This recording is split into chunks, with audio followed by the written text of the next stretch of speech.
Hello and welcome back to the Macca's Talk Hockey podcast, the podcast where me and my brother Charlie talk about English ice hockey, specifically the NIHL, the National Ice Hockey League, and the playoffs has nearly finished. Week 3, the final group stages games. The 4 teams have been confirmed who are going to the Coventry weekend. And Swindon are there, lads. If they didn't make it, it would be a very different podcast. But we are there for the first time in 10 years. Obviously, we're joined by Dan and Charlie. Charlie, how does it feel? We're going to Coventry. First time watching Swindon at Coventry. We had no ring for 3 months. We have battled through so much flipping rubbish this year. And the boys have pulled together. They put in a massive first weekend. They had a bit of an off second weekend, but we put in a huge performance against the Telford Tigers at home. And we are going to Coventry. And you know what? Whatever happens from here, I'm going to have a smile on my face because we are watching Swindon Wildcats come out at Coventry for the first time since starting watching Wildcats. And I couldn't have been a better season. It's a great way to end the season. And it is very exciting coming to watch Coventry and seeing Swindon walking out. Oh, I am buzzing, baby. It's going to be different. As we've said, we haven't seen Swindon there before, so it's going to be a different type of fan enjoyment, I think. Dan, how are you? We haven't asked you yet. How are you doing? A good holiday in Toronto? Yeah, I'm all good, mate. All good. Yeah, really good trip. Glad to be back, obviously. Yeah. Watching the National League. It sounds like you're a curse to Toronto to watch them at home, but when you didn't watch the Wildcats, we then ended up losing to the Raiders. So, and as soon as you come back this weekend, we then won at home. So maybe you should just stay and watch Swindon. I mean, maybe. Right, before we do get into it, firstly, Toner, he was announced to retire. In fact, 3 captains all retiring at the end of this season. Sam Toner, Lewis Christie, and Will Weldon, who we did mention last time. But firstly, Sam Toner, for me, Charlie, you can even back me up on this. When Sheffield did the double, I said that he was the most underrated player in the league. I actually did say that. And it's actually quite sad to see him going, isn't it? Because he was a big part of some cup wins in his career. Yeah, Tono's a really good player, and it's a big loss for Hull. And he's obviously the captain. And I think it shows sometimes there's more important things in hockey. He's not the oldest of players. Like, he definitely could have played another 3-4 years at this level comfortably and played to a very high standard. But no, it's going to be a big miss for Hull, but he's had a good career. He got the trophy wins for Sheffield. He obviously got to a cup final with his boyhood club this season as captain. I'm sure even though he didn't win, that will mean something to him. And yeah, it's disappointing they couldn't obviously bring him to playoffs for his final games. But I think he'll be happy that he got to retire in a Hull jersey, because at points we didn't know whether Hull were going to come back. And so I think he'll be happy he got to retire in the place he started playing hockey. And then we've got Lewis Christie as well. Obviously, he'll be just like Toner, a bit disappointed that they didn't make Coventry. But Dan, he did end up getting to lift the trophy, the cup with Milton Keynes. That's quite cool to end it on that. And at least he's bowed out with a trophy win, which they haven't got since 2017. Yeah, that cup win was quite big for MK. He'll be happy that he was obviously playing in it and he got to lift the trophy after all these years. He's been one of the main guys at the back for MK for quite a while now. There's a load of pictures of him going around Facebook and stuff like that of when he was young, and it just shows how long he's actually been there. But yeah, he's just the main guy, and yeah, like you say, he's gonna be really glad that he's obviously lifted the trophy with his team. A bit like obviously Towner, but he didn't get to lift it, unfortunately. But yeah, it's just one of them things. But yeah, he's gonna be loving it. Yeah. And then obviously Weldon, he's going to be there at Coventry with his dancing shoes. Obviously, we spoke about him in the last episode. And then a quick shout out as well to Russ Cowley and Stevie Whitfield, who I'm sure we're going to be talking about in the minute as well, who have made Coventry, but they played their final home games as well this weekend. So yeah, just a quick shout out to them. Sniper, mate. We'll get to it in a second. So just as a reminder, I'm sure everyone knows, we have been posting about on our socials at Macca's Talk Hockey, but the final four at Coventry are the Leeds Knights, the Peterborough Phantoms, the Telford Tigers, and the Swindon Wildcats. And they actually confirm the games today and what times they're at. Charlie, Wildcats against Leeds in the early game, the 1:30 game, the first one, and then obviously Telford versus Peterborough in the 5:30 game. We did say that did you say that we prefer the second game? But at the end of the day, you've still got to play your semi-final, and you're I gonna have to win wanted it the anyway. early game. I wanted to get it out of the way with. Okay. I'm absolutely pooing myself. So if anyone sees me and I look like I'm dying of nerves, I am. But because obviously every league fan's going to be there, that's going to be quite exciting. But yeah, big game against Leeds for Swindon and Leeds. It's going to be a war. Like it is. I'm hoping it's a tight game. Like unless Swindon run away with it, I don't want Leeds to run away with it. And we are a very evenly matched team. We've beat them twice. They've beat us 3 times, one being in overtime. Like we are very evenly matched, us and the Leeds Knights this season. So it's going to be a great game of hockey. I'm excited to see how it comes out, and yeah, I am nervous already, and it's only Monday. Yeah. We are going to do our predictions at the end. So we'll do our little previews and our predictions for those games. But Dan, we've got to give a little round of applause quickly. A round of applause for Charlie. That's it. That's what you get. He got all 4 of the playoff playoff teams going to Coventry correct. He pretty much got every single order apart from the Raiders and the Milton Keynes Lightning. But he got the correct order of who finished first, second in each group, and he got slated for it, including myself, including my mum and dad as well. We slated him a bit for it, but Charlie, you did get it correct. All I'm saying, you all laughed at me, but you're not laughing now. Yeah, fair enough. I was a bit annoyed that I got it right because I was hoping we beat Telford on the Sunday. Yeah, we were actually very disappointed. No, I can't believe I got it in order. Yeah, it was a good prediction. I'm not gonna lie to myself. I did myself proud there. Yeah, the 2 semi-finals are the ones I predicted. So it is it's gonna be fun, and I can't lie, I was a little chuffed that I did get it in the right order, and even I can't believe I got them all bang on, apart from Milton Keynes and Raiders. But yeah, that was a sick prediction. I don't care. Yeah. Let's get into it then. We're gonna start with Swindon. We've had a few people comment saying, "Oh, you talk about Swindon too much," but they're the team we watch. We're obviously going to give more insight on the games which we watch. They're our team as well. We got more passion for Swindon than any other team. And we'll start with the Saturday because that was probably the most important game for Swindon, and we ended up getting a massive victory. And Dan, we were dominant. We destroyed them 6-1, and it was domination, I think, for the whole game. And yeah, a lot of players stepped up when they needed to. Yeah, 100%. Telford, they never really got into the game in Swindon. Didn't really let them. He never really let them get anything.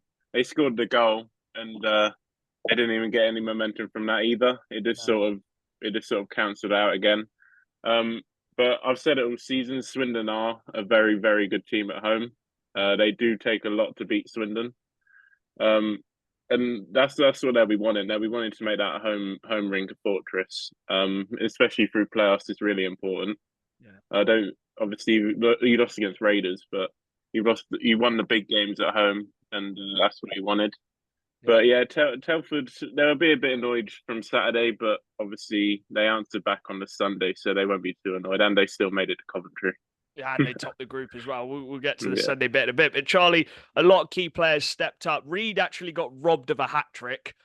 He did score our 2 back-end goals, but he did score our first one. The last touch came off him.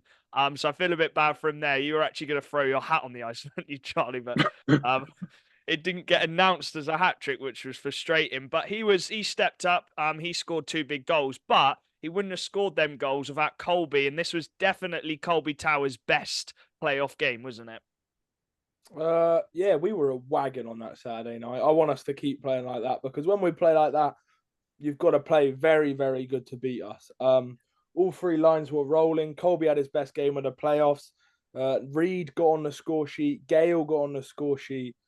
Stevie Whitfield is a sniper. But yeah, Colby Tower was probably my man of the match in the big picture. He was a really good. He was getting in all the grindy areas, and he was just winding them up in the places. So he's the type of guy, when he's on form, he gets into the places where you don't want him to be. He's behind the goal and he's just going after that puck. But yeah, it was a really professional performance from Swindon, and one we haven't seen in many years. No. Normally, to be honest, we say it as a Swindon fan, when the big game comes for playoffs, we normally don't quite turn up for the show. And we did this year. And I think you could see that in the players' faces when we finished the game, because they were so buzzing, because we managed to get over the line. We did what we needed to do. So yeah, it was a huge performance, and it was topped off by Stevie Whitfield scoring an absolute screamer. So we led the first period 3-0. Aaron Nell scored a beauty snipe as well, 1-on-1, bar down. But Stevie Whitfield, on his last game, it was poetic. Just absolutely smacked it in from the blue line. They didn't even see it, and you could see by the whole team, Dan, they were just going nuts on the bench, weren't they? They were so happy for him. Yeah, they were loving it. I was expecting more of a selly from Whitfield, to be fair. I think he was more shocked that it went in than anyone else. He just went for it. Sometimes I do think hockey is made up. I do think it gets written out sometimes, because I mean, if Cowley got his goal as well, that would have been perfect. They were trying. Yeah. But yeah, really good for Whitfield to obviously score on his last home game. I think I saw he's been there since 2011, so he's been there for He's been there for a good amount of time now, so that would mean a lot to him. I think a lot of his friends and family were there as well. They all came and mobbed behind us at the end of the game. Yeah. But they were loving it. I'm sure they loved seeing Whitfield get his goal too. Charlie, jersey retirement, do you think? He's obviously been here for over 10 years. He's only ever played for Swindon. Surely number 28's got to be retired. Yeah, I don't know. I don't really know much about these jersey retirements, but I've probably hung his up. He's been a big part of our team. He's a big D-man. He's one of the best penalty killing D-men I've ever watched. I love watching him on the penalty kill. He just gets his stick and just slashes their leg, slashes their arm, slashes their thigh. He's great at it. I love it. But yeah, I think you do retire jerseys. I would love it. I know the link don't allow it. I wish we could actually see our retired jerseys and the trophies we've won. It's something I've always missed in our rink, because obviously for a lot of teams, like if you go to Coventry's arena, which we're going to, we'll see obviously the big Russ Cowley sign in the stands in the arena. And I don't know, for Swindon it's difficult because you don't actually see their shirt retired, if you know what I mean. Yeah. So it would be nice to see all the names hung up, but he's definitely one of them ones where he's on the edge of retiring the jersey. He is a legend of this club, and he had his testimonial. 100%. And we needed to win. If Raiders won, the fight would have still been on. But Milton Keynes beat Raiders at home, which meant that we qualified on the Saturday. And we'll move on to the Sunday. I just want to start by saying I tried to put a message out there. I ended up deleting it because I got some backlash, even though I was so respectful with it. That it wasn't rigged. We got battered. Telford were well up for it. We got outplayed. They were very, very clinical. I thought Mackenzie, Howes, they just sniped it. And you get all the MK fans, and they were commenting saying, "Oh, Swindon, they're rigging it for us. Oh, they don't want..." Mate, they dominated us. Dan, as a neutral, you could just tell that one team needed to win and the other team had already qualified. Yes, we still had top of the group to play for, but they were just on form, weren't they, Telford? I think they could have played another full game after that. They fully went out. They knew what they had to do, and they definitely did it. They just didn't stop. You had Pekka, who was going around taking deep breaths like he was gonna kill someone. He was loving it. Everyone was just firing. No one was holding back at all. No. I was saying to Charlie on the way home, I'd love to know what Tom Watkins said to them before the game, because he must have said something unreal, because they came out buzzing. The difference between the Saturday and the Sunday, it was just stupid. It was a completely different team. And we got to shout out a couple of players. The first one's Archie Hazeldine. Oh my goodness. Like he's definitely good enough for me to play in the Elite League as a defenseman. He's big, he's strong, he bodied everyone off the puck. I think he was the standout defenseman on the Sunday, wouldn't he, Charlie? Yeah, he's very good. I said it in my playoff predictions. Got all of them right. But I said it in my playoff predictions. He was a big player for Telford to get in. Probably the signing of the off in the mid-season for me. Yeah. I think I'd give him that signing. He's now Telford have made it. No matter what happens, I think he was the signing of the mid-season. So yeah, he was huge, and he's good at recovering when he pushes up. And he plays a lot of minutes. And then I've got to give a shout out to these two players. They weren't quite on form at the start of the season. And there was a slight level of doubt. And I think they looked at me a couple of times when we were playing. They nodded their head or whatever. But shout out to Pekka and Sutton. They have turned up to a different level in this playoffs. Sutton's penalty shot was one of the coldest things I've ever seen. He just scored, went to tell fans, like, yeah, that's me again. And Pekka, like you said, he was fired up. He was ready to go after it. And them two, they have been the difference makers for Telford in playoffs. I think Sutton's had about 14 points, and I think Pekka's around the same. 14 points in 6 games. They are being phenomenal when it comes to playoffs, and they have really upped their game. And for me, Brad Day, Pekka, Sutton, and Archie Hazeldine have been them big difference makers, them players which have stepped up to take the top of the group. Telford topped the group. So yeah, credit where credit's due, and they pumped us. Like I got told by a fan, they went, "You look so miserable considering you've just qualified for Coventry." I was like, "Yeah, we've just been absolutely demolished by the Tigers because they just turned up. They didn't stop. Even in the third period, they just wanted to keep scoring." So fair play to Telford. They really did want that second game more than Swindon. And yeah, there was only one winner once they scored the first goal. They just kept rolling. Ryan Leese as well.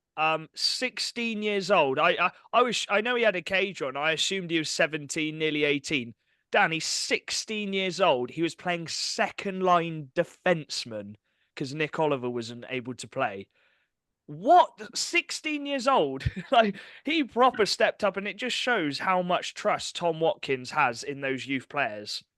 Yeah, 100%. That's another guy that me and Charlie were talking about on the way to Telford. I was talking to him about him, and having a young D-man like that is so important to a team, because obviously we've seen the D-men are hard to come by. Like, good D-men are hard to find nowadays. So having a player that's 16, he's got that much confidence, and he's actually being put out in the big times, and he's actually performing as well. I don't think I've really seen him make any big mistakes for Telford every time I've watched him. I think the whole season he's been really, really good. But players like that are the ones you've got to keep hold of, because they will get picked up. And he's going to be a guy that Tom Watkins is going to be wanting to keep till he's mid-20s, till he's like matured, you know? Because there will be teams looking at him, and he is a very good D-man.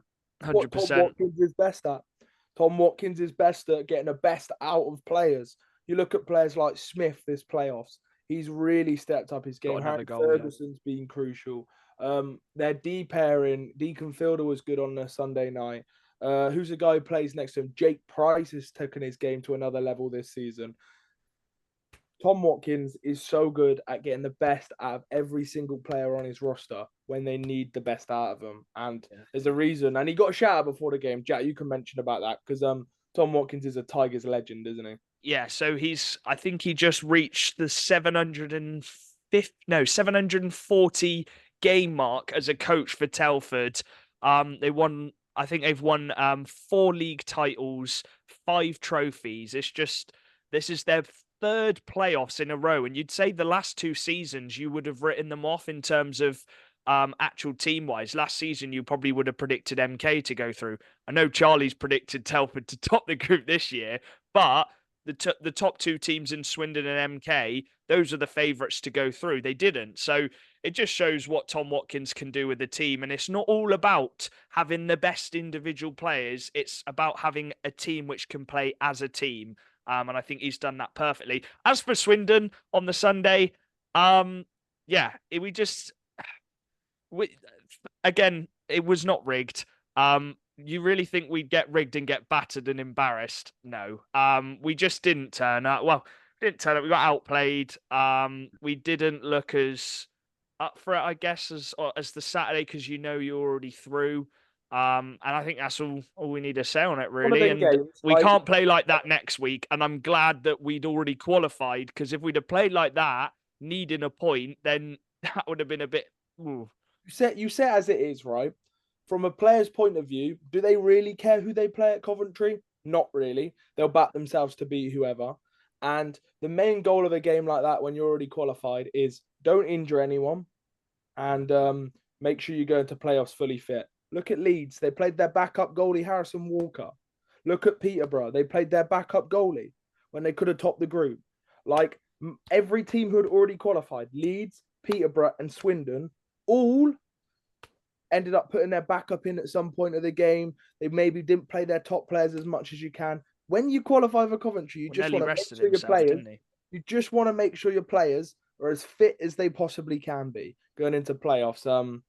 But I wasn't particularly happy with the performance. We didn't play well, but I'm happy no one came out with a bruise, hopefully, and it means that we can go in a playoffs fully fit, fully focused, and get back in the zone. 100%. Is there anything else you wanted to add on that? Those two games, I think those. I love Russell Cowley, and I'm gonna miss the guy to bits. Yeah. He's gonna come on the podcast 100%. I'm getting him on the podcast. He is He is probably the nicest human being on the planet, and it's gonna be a big miss with Russell Cowley. He is a legend. I love the guy to bits, and it's gonna be sad seeing him play his last game. And everyone give him a clap at Coventry, because he's a legend. He's played in our league for Basingstoke Bison, MK Lightning, and Swindon. So I'm sure he'll get a lovely reception, whether Sunday or Saturday's his last game. He's a legend, man. How sick is it as well? He's going to be playing at Coventry, where he is the legend of Coventry, where he played so many years, won trophies.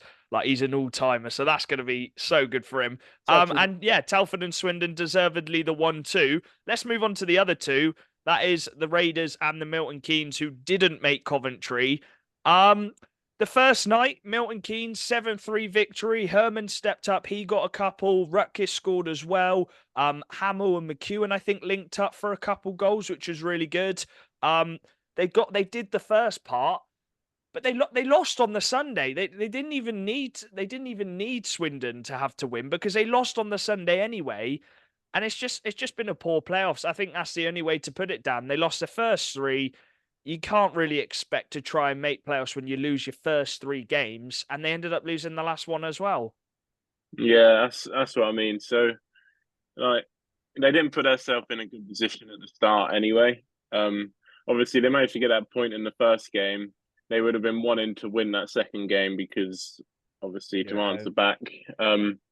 I think losing that home game on the Sunday it ruined their whole playoffs to me. I think being on that 25-game win streak at home and having that ended in playoffs where you've got so much pressure on you anyway, I think they just you saw it in the players, their heads just sort of dropped. You could see it at the end of the game. I feel like that just sort of carried through all the games they played, and it sort of just kept with them in the back of their heads. Because they also lost to Telford at home the next weekend. Yeah. And you don't normally see MK do that at home. It's a really big mental game, playoffs. You can't be thinking about anything really. You can't let anything get to you, and you can't let anything affect your play. But it just seemed like it did for MK this season. They obviously didn't have Wallace, Charlie, for the first four. That was an effect, I do believe. Do I think they would have made Coventry even if they had Wallace? I don't think they would have, because they've lost 4 games. You can't lose 4 games with the team they've still got. That's why they've got so much depth, because if they get injuries or if they have problems with the team or bans, they've got players to cover. And the players they had, they should be in Coventry right now. They should. Yeah, it is a disappointing ending for MK. They'll be glad they broke the 7-year streak. They won the cup, and I think it's a good thing to hold on. Swindon had the same season. I was thinking about this the other earlier on today. Swindon had the same season where we won the National Cup, we finished second in the league, and we didn't make playoffs. And so we know how you feel. It's not nice.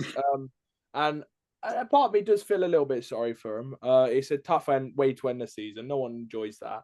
And for them players, it's just about reflecting on it, building on it. Some big players like Rutgers stepped up. Rutgers had a great game. Rutgers had a great playoff tournament. He turned up in every big game for MK this year. He scored a goal in all of them. But for MK, it's a disappointing ending. You can't lose 2 home games and qualify for playoffs. But for MK and Raiders, they lost it on the first weekend when they didn't get a win. It's difficult. If you look at it from this point of view, if MK or Raiders win one of them first weekend games and the results go the same way, they're most likely in Coventry right now. So yeah, it was a tough weekend for MK, but I'm sure they'll bounce back next season. I'm sure they'll make some good signings, and yeah, there's a couple players who maybe didn't quite live up, but I actually do think missing Wallace made a big difference.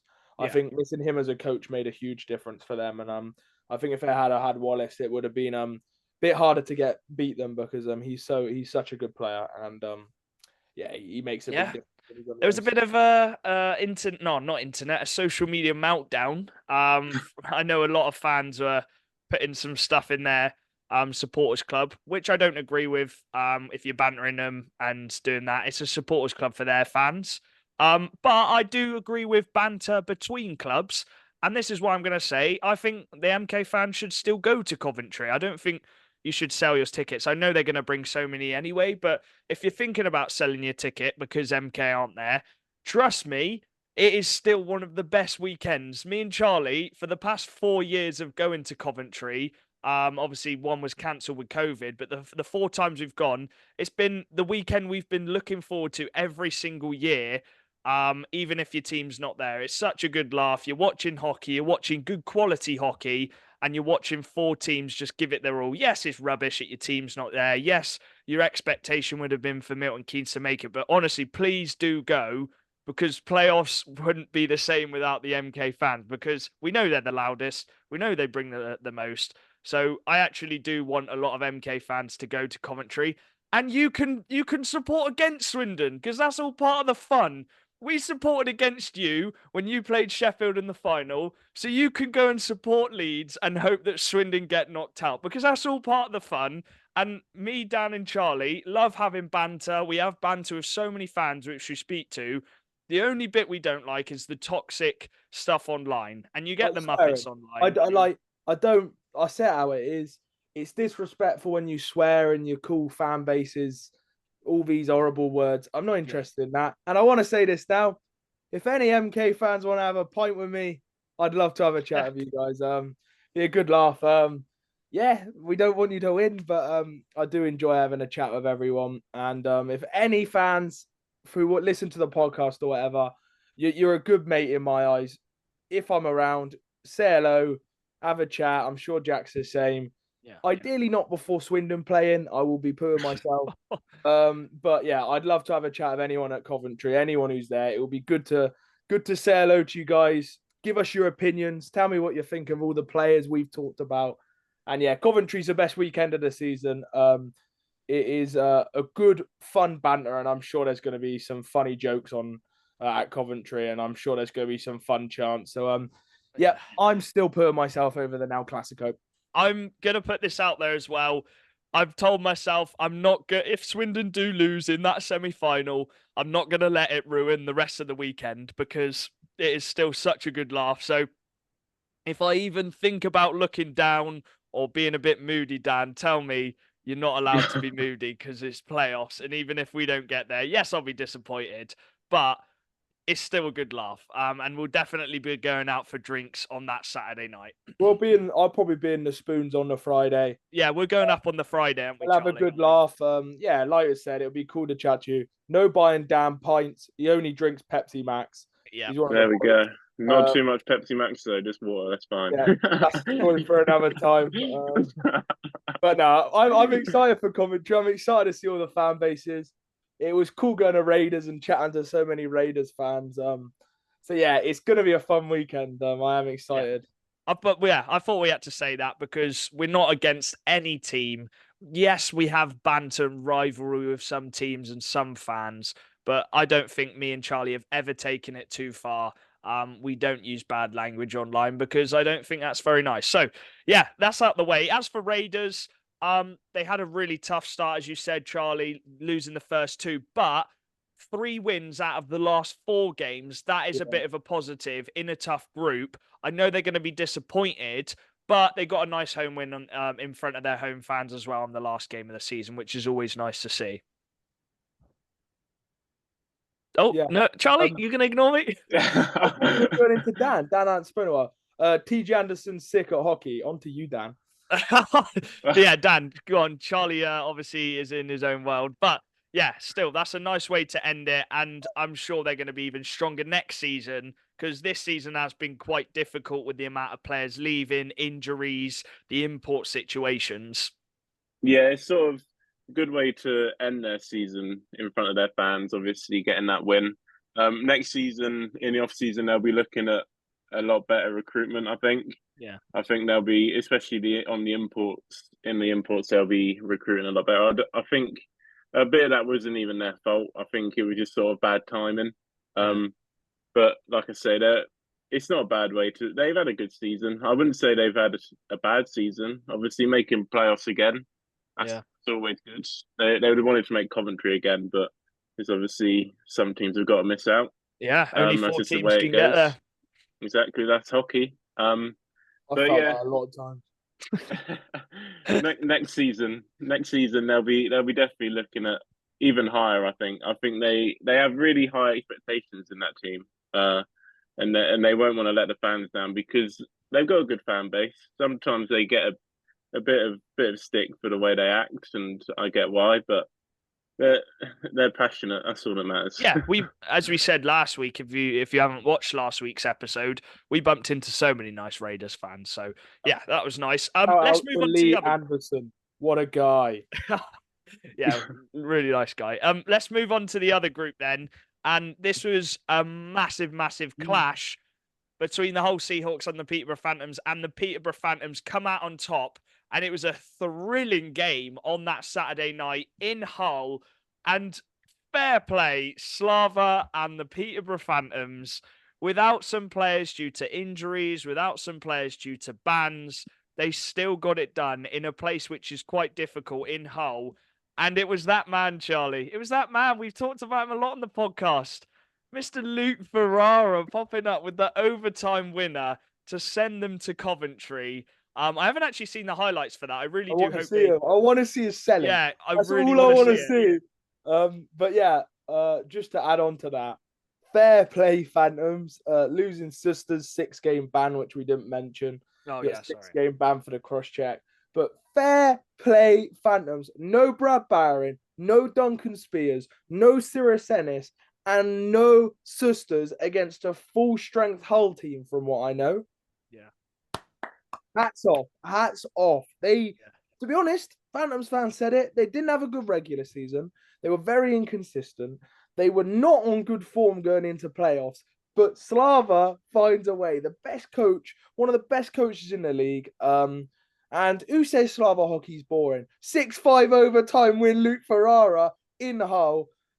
Commiserations to Hull. That would have been a tough way to lose it. I can't lie. Swindon have had tough ways, but we've never lost in overtime to get knocked out of playoffs. I do genuinely feel really sorry for Hull fans in that moment. That would have hurt in your own building, Luke Ferrara knocking you out. But fair play, Peterborough Phantoms, and shout out to Austin Mitchell King. I'll let you talk on him. Yeah, so before the playoffs, Obviously, last week we spoke on players stepping up for playoffs. You mentioned Pekka and Sutton have been the stars of the show for our side of the group. But for this side of the group, Austin Mitchell-King, someone who probably would have wanted more points in the regular season, but in the playoffs, stepping up onto that top line as well with Sisters out, playing next to Ferrara. He got another big goal this weekend, and I think he got 3 or 4 points on the Saturday. He's just been so good, Dan, and he's one of them just players who've stepped up, isn't he? Yeah, the thing is, with the players that are obviously out, they're the players that you look at. They're the ones that you're expecting to sort of step up a level because they need to fill in that gap. And I don't think anyone can be more happy with the guy. He's definitely shown that he can do it. If he does re-sign next season, he'll be wanting to carry over that playoff form into the regular season because we've seen it for Telford. We know he can perform. We know he can produce. I think being under Slava is only going to be a good thing for him. He's been under 2 unreal coaches in Pot 1, Tom Watkins and Slava. I don't think you could probably be under any better coaches than that. But yeah, I mean, I've always said it in playoffs, depth is so important. Yeah. And players like that are the ones that you want to step up, and he definitely has. Someone on the wrong side, Charlie, obviously Harlu did sadly go out. Bobby Chamberlain, oh my goodness. You can't say that he didn't try. All 5 points on the Saturday. He also scored and got 2 assists on the Sunday, I believe, as well. An 8-point weekend. Oh, he is so good, isn't he? I do want to get him on the pod. He's a character. He is like I describe him as the NIHL's Brad Marchand. He is. He literally is. 100%. Man. He absolutely loves it. And yeah, he definitely couldn't have done any more to try help Hull get playoffs. It was always going to be a tough matchup, trying to beat Peterborough twice. Never going to be easy. But Bobby finds a way, and he's just really good at hockey. And I actually think this year he's calmed down a little bit. He's obviously had his moments. I think MK fans experienced that when they obviously won the cup against him. But yeah, he's a good laugh, and he's the exact character you kind of want in our league. He's a good fun, and yeah, he popped off in Saturday. Yeah. I just tried to think what that Sunday game would have been like if Hull did win it in overtime, because would have been another war. But Bobby Chamberlain is a big game player. And then obviously the Sunday, they kind of knew, as you said, that both teams put in their backup goalkeepers. They kind of knew it was just a last kind of game. And the Seahawks did actually end up winning that. So they did end the playoffs. I think it was 7-4 in the end. So they did end up winning their last game. On his final game. What's that, sorry? Sam Toner scored on his final game of hockey, which is always nice. But no hockey players, he'll be back at some point. They always are. They just ask Neil Lydiard.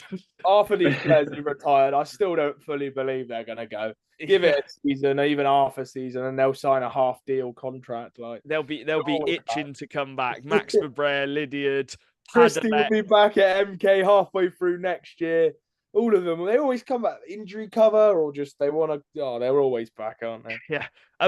One thing for Hull, it's at 8:00. Obviously, it's currently 6:48 for us. They have got an announcement at 8:00, which I think is a signing, which is a bit of good news considering they haven't made it. And Matty Davies put out a nice little tweet as well, saying it didn't quite go their way. Obviously, the puck, you do have to have a bit of puck luck, but it didn't quite go their way this season. But they will be back next season. I'm sure they're going to make some more signings. And we were talking quickly, lastly, on them. I think we were talking about who's going to be their next captain. Do you think that could be Mr. Deck Barmer, Charlie? He was our strong candidate, wouldn't he? Yes, I would give Deck Barmer captain. I wouldn't mess with him. He's Hull through and through. He'd do anything for that team to win. He'd even play 60 minutes. He is a joke. We love Deck Barmer. And for me, like I said, he's one of the best D-men in this league. And he leads by example every shift. So, yeah, for me, I'll give the captain to Deck Barmer. But I have a feeling Matty Davies will decide who's captain. Yeah, he knows best. It's his team.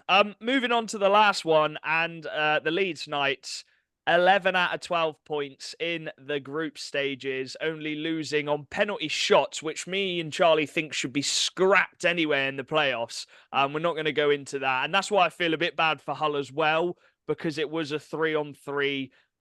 But we're not going to go into that. The Leeds Knights, there's only one man we have to start with. He is, for me, the biggest game player in playoffs. He stepped up massively last year and was their best player for me in playoffs. This year, he's been their best player.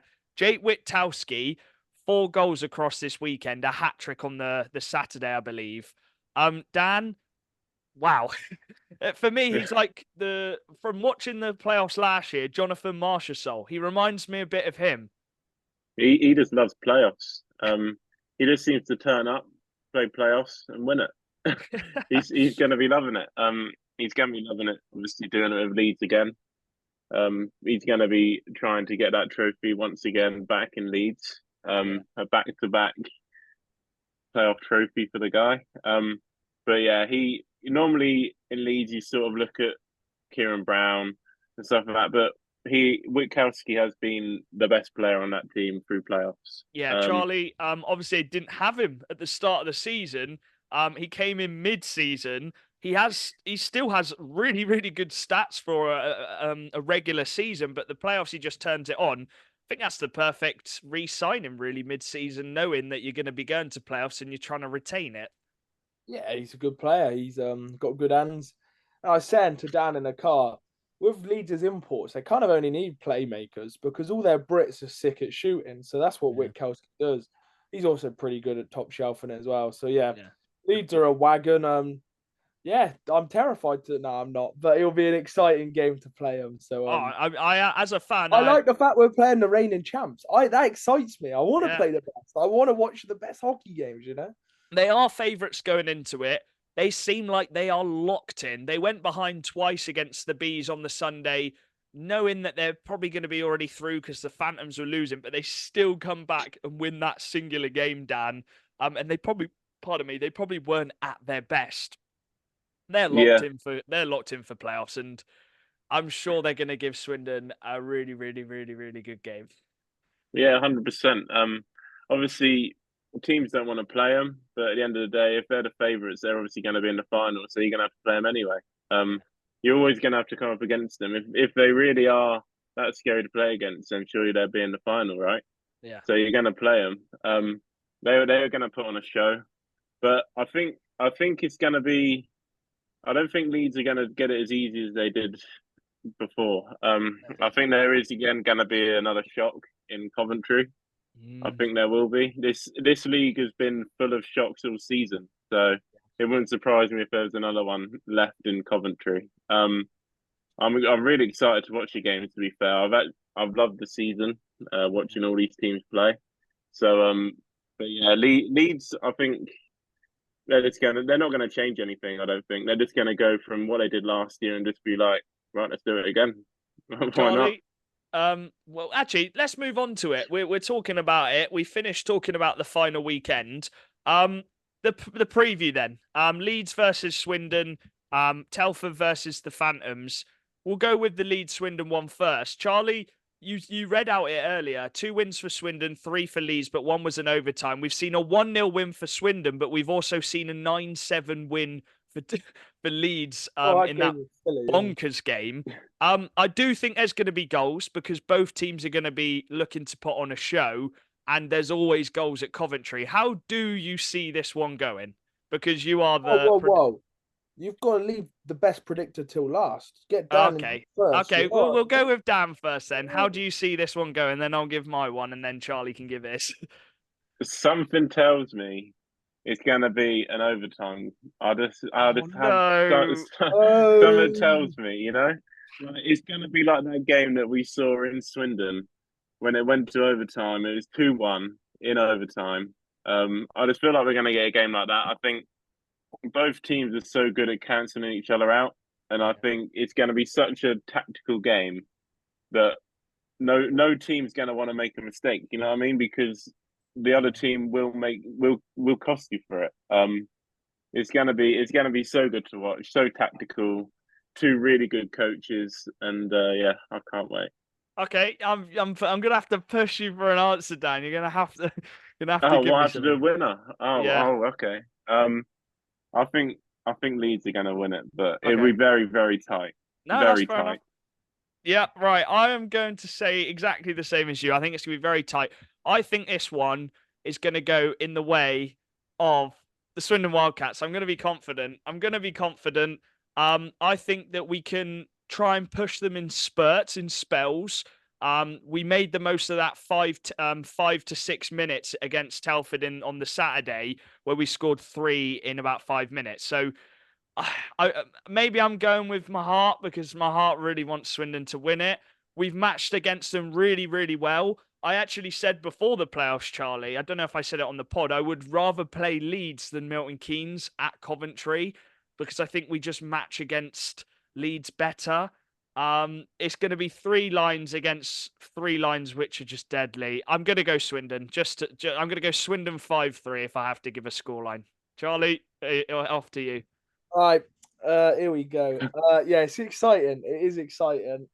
Like we've said, I think Swindon and Leeds are one of the closest matched lineups I've seen because we just every game we have against them is close. Every game is tight, and it's because both coaches know each other really well. Both teams counter each other pretty well. Um, I'm always going to back Swindon. I never predict Swindon to lose. It's one of my things. I'm waiting for Malazinski to fully turn up for the playoffs. He's not quite got there yet. So I think this is the game. And I think Swindon Wildcats are going to win 4-3. I think it's going to be tight. I think goalies are going to be key. And I think power plays are going to be an important role of this game. Whoever's power play is on fire, I think takes a big step. So yeah, 4-3 Swindon, and I think Russell Cowley is going to be a big piece in this game. Yeah, I love that, Charlie. I love that, but I would not be Always back my surprised. boy. I don't know about you, and I can imagine every fan out there watching, the fans who are similar to me, you always have to back your own team to win. I don't want to back the other team. I'm always going to back my team. So yeah, Swindon Wildcats taking a win. Right, let's go on to the second semi-final, which I think is a very, very interesting one. I think both teams will be fairly happy with this one. Both teams, which maybe before the playoffs, apart from Charlie's predictions, weren't the favourites going into making Coventry, but they're both there. They've had pretty up and down seasons, but in the playoffs, they've been very, very, very good. Dan, I'm going to come to you first again. How do you see this one playing out? After seeing Telford as well, especially yesterday at their best. This is going to be a very, very good game as well. Again, I can't wait. The two coaches just know how to do it in playoffs. They just do. I think it's the first time I've seen Telford and Peterborough play each other in Coventry. Yeah. So that'll be interesting. Seeing Telford yesterday, if they come out in Coventry, which I can imagine they will, like that, they'll be very hard to beat. Yeah. They just didn't stop. I feel like Peterborough play a totally different game to Telford. They're sort of, I don't know. I haven't watched Peterborough a lot this season. To be fair, I think I've only watched one game of them. Yeah. But I just from the coaches, I think they just play a different game. But like I say, if Telford do come out like they did yesterday and just don't stop, I think Telford will take it into the final. Okay, I'm gonna go with the opposite. I'm gonna go with Peterborough to beat Telford. I think this game is going to come down to experience. I think Telford's team's a much younger team. You've obviously got Leash, you've got Adams, you've got Fielder. I know Hazeldean, we bigged him up so much. He's still young. In fact, I'm going to put him out of the picture, but that's a very young D-core. Peterborough, they're very, very experienced in Coventry as well. You've got Jordan Marr who's played in Coventry. You've got Jordan Marr who's gone through the worst pain of Coventry, conceding that overtime winner against Bobby Chandler, and he knows what it's about. You've got the likes of Robson, you've got the likes of Tom Norton, Callum Buglas, who scored at Coventry last year, Luke Ferrara, who played at Coventry and scored a stupid amount of goals there. I'm trying to find. Sorry, I'm trying to find a way to separate these teams. So I'm going to go with the Phantoms to win it, and I think it's just going to be a bit of experience which gets them through it. Charlie, over to you. I predicted both of these teams to make playoffs when people didn't back them. So I think this is the battle of the underdogs. I think these are the two boys who probably a lot of fans didn't expect to get there, and they're here. And this is what I find quite funny about the semi-finals is you got third v first, and you got fifth v sixth, which is unusual. Normally, you'd obviously have two big teams on each side. So fair play to these two. I'm backing the Peterborough Phantoms. I think they just got that little bit of dog in them this year. Every single close game, they find a way. 2-0 down against Leeds at home, found a way to get it back to 2-2 and win it on penalty shots. Against Hull, they were obviously 5-3 up, went back to 5-5, found a way in overtime. I think Luke Farrar is going to have a class game in Coventry. He's going to love the pressure. So I'm going to predict Phantoms to win. I'm going to go for 4-2. 4-2 Phantom. Ooh, 4-2 pretty cancelling out game as well. I think they'll play clever Phantoms. I think they're a clever team. I think we've been very spoiled over the years with the type of games we've seen. We are due a game where it's a bit of a defensive masterclass. A lot of the games we've seen at Coventry are just goals, goals, goals, goals, goals. I think the final last year, was it 6-5 or 7-6 or something like that? It was very high scoring. 7-6, I think. I'm going to mention it quickly. I really don't want to see it go to overtime or penalty shots. Penalty shots would be absolutely horrible. As I've said, I think it's just a bit of a skills competition. But I really don't want to see it go to overtime. I want to see one team just win it, even if it's just slightly. I really just don't want to see it go overtime. The Elite League playoffs, the semi-final between Cardiff and Belfast, they do 10 minutes of 3-on-3. Now, I think for the Elite League, they should be doing 5-on-5. But I don't know about you boys. I don't really want to see it go to overtime, especially in Swindon's game as well. That'd be absolutely horrible. But let us know on our social medias at Macca's Talk Hockey. What is your predictions? I think they're so hard to predict, as the playoffs have been, bar Charlie, to predict all of the season. Lads, have you got anything else to add on that? Have I missed out anything? If you see us at Coventry, like I said, I want to chat to people. I don't shut up. Please come over, have a chat, have a laugh, and just enjoy the weekend, everybody. We don't want anything violent or anything going on. Never fun when that stuff happens. Have a good weekend, have a good time, and let's celebrate the great National League, the best league in the UK, the best league in the world, the NIHL. Let's celebrate it and have a good time because I'm excited. If you see me crying, it's probably because Swindon lost. Yeah. Also, adding on to that as well, some fans think I'm a Swindon fan because I've obviously been on the podcast with you guys a lot. But I'm actually a Bison fan. I'll be in Coventry with my Bison jersey on. I've been a mutual this whole season. Obviously, I've been to a lot of Swindon games. I've been to a lot of Swindon games just because it's a nice journey. All right, that's why. Yeah. And Gale, I know you guys as well. And Gale, yeah, there's a few. But yeah, I'll be in my Bison jersey. So if anyone wants to talk to a mutual fan of this season, then I'm happy to talk as well. Yeah. We're all going to be there. It's going to be an absolute blast. We're a bunch of nutters who love hockey. That's all we are. Yeah. That's all we talk about. Quite good. Some dodgy opinions. Right, lads. Go on, chat, Dan. And I also support the Leafs, so playoffs isn't the best for me at the moment. Yeah, Leafs are currently 1-0 down. Thank you very much for tuning in. We hope you've enjoyed this episode. We will have an episode next weekend after the next week on Monday when the playoffs have finished. And I think even if we don't win it, I think we're still gonna have a really, really good. We'll have loads of stories to tell. Maybe a bit after Monday. I'm maybe a bit knackered on Monday to record. Maybe Wednesday. Yeah, Monday, Tuesday, or Wednesday. I'm not sure when it will be, but come say hello. Thank you very much for listening. We'll see you all at Coventry. Peace. Bye-bye.